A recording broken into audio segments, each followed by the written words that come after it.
జొన్న పిండితో పెరుగు వాడకుండా అప్పటికప్పుడు బందోసలు ఎలా చేసుకోవాలో చూద్దాము. చాలా సాఫ్ట్గా స్పాంజీగా వస్తాయి. ముందుగా అయితే ఈ బందోసల కోసం ఒక మిక్సీ జార్ తీసుకొని అందులోకి 1 కప్పు బొంబాయి రవ్వ తీసుకోండి. 1 కప్పు బొంబాయి రవ్వకి 1 కప్పు జొన్న పిండి తీసుకుంటున్నాను. ఇది పచ్చజొన్న పిండి అండి, తెల్లదైతే కాదు. 2 రకాల జొన్న పిండిలు ఉంటాయి. ఒకటి పచ్చజొన్న పిండి, ఇంకొకటేమో తెల్లజొన్న పిండి. నేను వాడుతుంది అయితే పచ్చజొన్న పిండి. షుగర్ ఎక్కువగా ఉన్న వాళ్ళు ఈ పిండితోనే రొట్టెలు అవి చేసుకొని తింటారు. ఈ పిండితో తింటే కొంచెం షుగర్ లెవెల్స్ కూడా తగ్గుతాయి. తర్వాత ఇందులో 1 కప్పు కాచి చల్లార్చిన పాలు వేసుకోండి. 1 కప్పు రవ్వ, 1 కప్పు జొన్నపిండి, 1 కప్పు కాచి చల్లార్చిన పాలు, ఈ మూడింటిని వేసుకొని మొత్తాన్ని ఫైన్గా ఇలా దోశ పిండిలాగా గ్రైండ్ చేసుకోవాలి.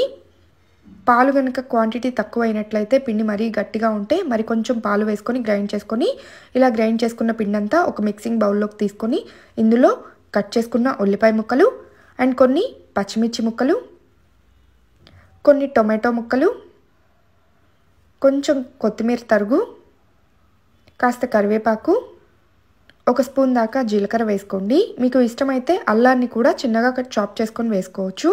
రుచికి తగ్గట్లుగా ఉప్పు, 1 పావు స్పూన్ దాకా వంట సోడా వేస్తున్నాను. వంట సోడా వద్దు, వంట సోడాని స్కిప్ చేద్దాం అనుకుంటే వంట సోడాని వేసుకోకుండా మొత్తం పిండినంతా కొంచెం లిక్విడ్ టైప్లో కలుపుకొని పల్చని దోశల్లాగా వేసుకోవచ్చు, సెట్ దోశల్లాగా. అలా వేసుకున్నా సరే చాలా బాగుంటాయి. ఇలా బందోసలు వేసుకోవాలనుకుంటే మాత్రం కంపల్సరీగా వంట సోడా వేసుకోవాల్సిందే. ఇక ఇవన్నీ పిండిలో బాగా కలిసేంత వరకు కలుపుకొని అవసరమైతే మరి కొంచెం వాటర్ కానీ పాలు కానీ వేసుకోండి. పిండి ఈ కన్సిస్టెన్సీలో ఉండాలి ఈ బందోసలకు వచ్చేసి.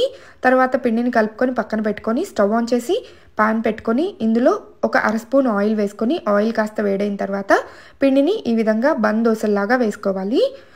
మాకు సోడా వద్దు, సోడా వేసుకోము, పిండిలో సోడా అన్హెల్దీ అనే వాళ్ళైతే పల్చగా నార్మల్గా పాన్ మీద సెట్ దోశల్లాగా వేసుకోవచ్చు, సోడా వేయకుండా. ఇదే ప్రాసెస్లో 1 కప్పు రవ్వ, 1 కప్పు జొన్నపిండి, 1 కప్పు పాలు కలిపి పల్చగా సెట్ దోశల్లాగా వేసుకున్నా సరే చాలా బాగుంటాయి సోడా వేయకుండా.